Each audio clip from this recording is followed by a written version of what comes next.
ሰላም ጤና ይስጥልኝ ውድ የሰበር ቤቶች የቻናል ቤተሰቦች እንኳን ወደ ቻናላችን በሰላም መጣችሁ። ዛሬ በመላው አዲስ አበባና በኢትዮጵያ ትልቅ መነጋገሪያ በሆነው በእያንዳንዱ ሰው ኪስና ኑሮ በቀጥታ የሚነካውን አዲስ መረጃ ላይ በሰፊው እንወያያለን። የቤት ኪራይ ጉዳይ ሁላችንም እንደምናውቀው በአዲስ አበባ ከተማ ውስጥ ቤት ተከራይቶ መኖር ምን ያህል ፈታኝ እንደሆነ ግልጽ ነው።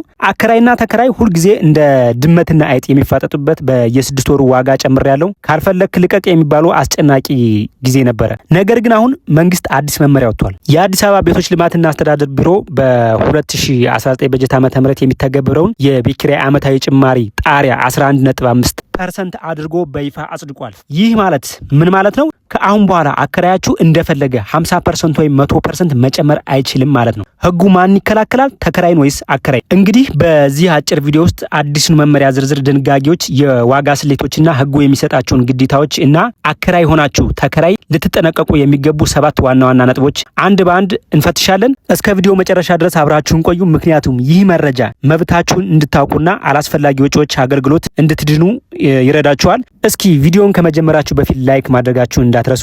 ለአዳዲስ ሰዎች ደግሞ ሰብስክራይብ በማድረግ ቤተሰብ ይሁኑ። ወደ ዋናው ዝርዝር ከመግባታችን በፊት መንግስት ለምን ይህንን ህግ ለማውጣት እንደተገደደ ማየት ያስፈልጋል። ላለፉት በርካታ ዓመታት በአዲስ አበባ የቤት ኪራይ ገበያው ፍጹም ነፃ ቁጥጥር የማይደረግበት ነበር። አከራዮች የኑሮ ውድነቱን ሰበብ በማድረግ ያለምንም ቅድመ ማስጠንቀቂያ ዋጋ በከፍተኛ ሁኔታ ይጨምሩ ነበር። ይህ ደግሞ በዝቅተኛና በመካከለኛ ገቢ የሚኖሩ የመንግስትና የግል ተቀጣሪዎች ላይ ከፍተኛ የኢኮኖሚና የስነልቦና ጫና ፈጥሯል። ብዙ ቤተሰቦች በኪራይ ዋጋ ንብረት ምክንያት ከከተማ መሃል ወደ ዳርቻ ለመሰደድ ተገደዋል። ልጆቻቸውን ከለመዱት ትምህርት ቤትም እንግዲህ ለማስወጣት ተገደዋል። ደላላዎች በዚህ መሃል የራሳቸውን ጥቅም በማካበት ገበያውን ሲያናጉት ቆይተዋል። ይህንን ምስቅልቅል ለመፍታት መንግስት የአከራይና ተከራዩን ግንኙነት ለመደንገግ የወጣውን አዋጅ ተከትሎ አዳዲስ መመሪያዎችን ማውጣት ጀመረ። የዚህ ሁሉ ጥረት ውጤት የሆነው ደግሞ ይኸው አሁን ላይ በይፋ ስራ ላይ የዋለው የ11.5 የጭማሪ ጣሪያ መመሪያ ነው። ይህ መመሪያ በከተማዋ ሰላምና መረጋጋትን ለመፍጠር እና ህጋዊ አሰራር ለመዘርጋት የወጣ ትልቅ እርምጃ ነው ተብሎ ይታመናል። አሁን ደግሞ ወደ ዋናውና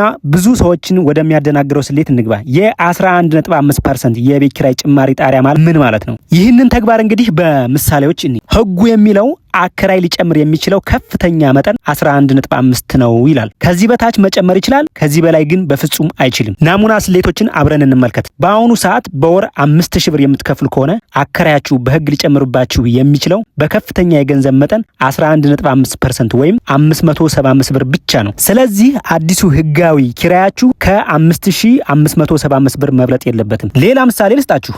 መካከለኛ የመኖሪያ ቤት ተከራይ በወር 10000 ብር የምትከፍሉ ከሆነ ህጋዊ የጭማሪ መጠን 1150 ብር ነው። አዲሱ ጠቅላላ ኪራይ 11150 ብር ሆኗል ማለት ነው። አከራያችሁ መጥቶ 13000 ወይም 15000 ብር ክፈሉ ቢሏችሁ ህጋዊ መብታችሁን ተጠቅማችሁ እምቢ ማለት መብት አላችሁ ማለት ነው። ሌላኛውና ሶስተኛው ምሳሌ የተሻለ ቤት ተከራይታችሁ በወር 20000 ብር የምትከፍሉ ከሆነ ህጋዊ የጭማሪ መጠን ማሳያ 2300 ብር ሲሆን አዲሱ ጠቅላላ ኪራይ 22300 ብር ይሆናል ማለት ነው። ይህ ስሌት የሚያሳየው ምንድነው? ህጉ ከመጣ በኋላ አከራያችሁ እንደ ድሮው በደመነፍስ 5000 ብር ጨምሬያለሁ ማለት አይችልም። ሁሉም ነገር በዚህ መቶኛ ስሌት ላይ ተመስርቶ መሆን አለበት ማለት ነው። ይህ መመሪያ የዋጋ ጣሪያ ከመወሰን ባለፈ በርካታ አከራይና ተከራይን የሚያስተሳስሩ ህጎችን ይዟል። አሁን በዝርዝር የምናያቸው ነጥቦች በጣም ወሳኝ ስለሆኑ በደንብ ተከታተሉኝ። እንግዲህ በአንደኛ ደረጃ የምናየው የጭማሪ ጊዜ ገደብ ነው። አከራይ ዋጋ መጨመር የሚችለው በአመት አንድ ጊዜ ብቻ ነው። በ6 ወር ወይም በየ3 ወሩ ዋጋ መቀየር ወይም ሙሉ በሙሉ በህግ የተከለከለ ነው። ሁለተኛው ደግሞ የውል ምዝገባ ግዴታ ነው። ይህ በጣም ወሳኝ ነጥብ ነው።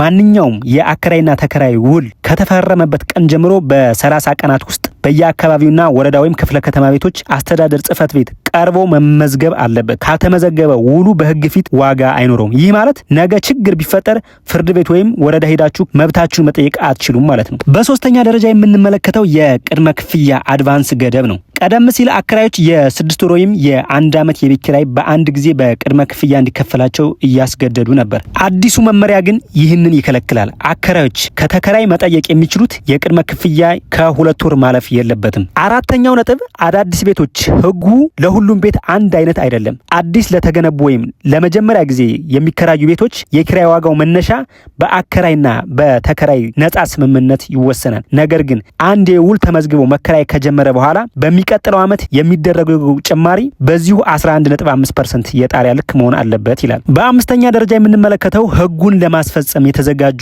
አደረጃጀቶችና ቅጣቶችን ነው። እንግዲህ ውድ የሰበር ቤቶች ቤተሰቦቻችን ህጉ መውጣቱ መልካም ነው፣ ግን እንዴት ይተገበራል? አከራዩ ህጉን አልቀበልም ቢለኝስ የት ነው የሚሄደው የሚል ጥያቄ በአይምሯችሁ እንደሚመላለስ እርግጠኛ ነኝ። የአዲስ አበባ ከተማ አስተዳደር ይህንን ህግ ለማስፈጸም በየወረዳው ልዩ የአቤቱታ ሰሚ ኮሚቴዎችና የውል ምዝገባ ክፍሎችን አደራጅቷል። የአከራይና ተከራይ አዲስ የውል እድሳት ምዝገባ በሁሉም ክፍለ ከተማ ቤቶች አስተዳደር ጽህፈት ቤቶች በይፋ ተጀምሯል። አከራይ 11.5% በላይ ከጨመረ ውል ለመመዝገብ ፈቃደኛ ካልሆነ ወይም ተከራይን ያለ አግባብ ቤት ልቀቅ ብሎ ካስገደደ ተከራዩ ለወረዳው አስተዳደር አቤቱታ ማቅረብ ይችላል። ህጉን በሚጥሱ አከራዮች ላይ ከገንዘብ መቀጮ ጀምሮ የቤት ኪራይ ገቢያቸው እስከ ማገድ የሚደርስ ጥብቅ አስተዳደራዊ እርምጃዎችና ቅጣቶችን ተደንግገዋል። ስለዚህ ፍርሃት ሊገባችሁ አይገባም። ህጉ ከጎናችሁ ነው ማለት ነው። እሺ አሁን ደግሞ ወደ ቪዲዮ ማጠቃለያ ከመድረሳችን በፊት ለሁለታችሁም ለአከራዮችም ለተከራዮችም የማስተላልፈው ወሳኝ ምክር አለኝ። በመጀመሪያ ደረጃ ለተከራዮች ነው። ውል ተመዝግቦ አከራያችሁ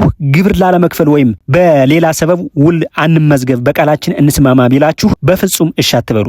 ውል አለመመዝገብ መብታችሁን አሳልፎ መስጠት ማለት ነው። ሁለተኛው ክፍያን በባንክ ፈጽሙ። የቤት ኪራይ ስትከፍሉ በእጅ ከመስጠት ይልቅ በባንክ አካውንት ማስተላለፍ ትራንስፈር ማድረግ የተሻለ ነው። ይህ ደግሞ ነገ ፍርድ ቤት ቢደርስ ትልቅ የማስረጃ ሰነድ ይሆናቸዋል ማለት ነው። ሌላኛው እንግዲህ የኔ ምክር ለአከራዮች ነው። ህጉን አክብሩ። የኑሮ ውድነቱ ለእናንተም ከባድ እንደሆነ ይታወቃል። ነገር ግን ህጉን ጥሶ መገኘት ከባድ ቅጣትና እንግልት ስለሚያመጣ ከህጋዊ 11.5 ጭማሪ በላይ አለመጠየቅን ይመረጣል። ሁለተኛ የማስተላልፈው ምክር ለአከራዮች ግብር ክፈሉ። ቤት ማከራየት የገቢ ምንጭ እንደመሆኑ መጠን ህጋዊ ውል አውጥቶ ግብር መክፈል የዜግነት ግዴታም ጭምር ነው ብዬ አስባለሁ። እንግዲህ የአዲስ አበባ ከተማ አስተዳደር ያወጣው አዲስ የመኖሪያ ቤት ኪራይ ዓመታዊ ጭማሪ ጣሪያ 11.5% መመሪያ በአጭሩ ይህንን ይመስላል። ይህ ህግ በከተማዋ የቤት ኪራይ ገበያ ላይ ትልቅ መረጋጋት ያመጣል ተብሎ ይጠበቃል። እናንተስ በዚህ ህግ ላይ ምን አስተያየት አላችሁ? 11.5% ጭማሪው ለአከራይም ለተከራይም ፍትሃዊ ነው ብላችሁ ታስባላችሁ? አከራያችሁ የአዲሱ ህግ መመሪያ ተቀብሎላችኋል ወይስ አሁንም ጭቅጭቅ አለ? ያጋጠማችሁን ነገር በኮሜንት መስጫው ላይ አጋሩን፣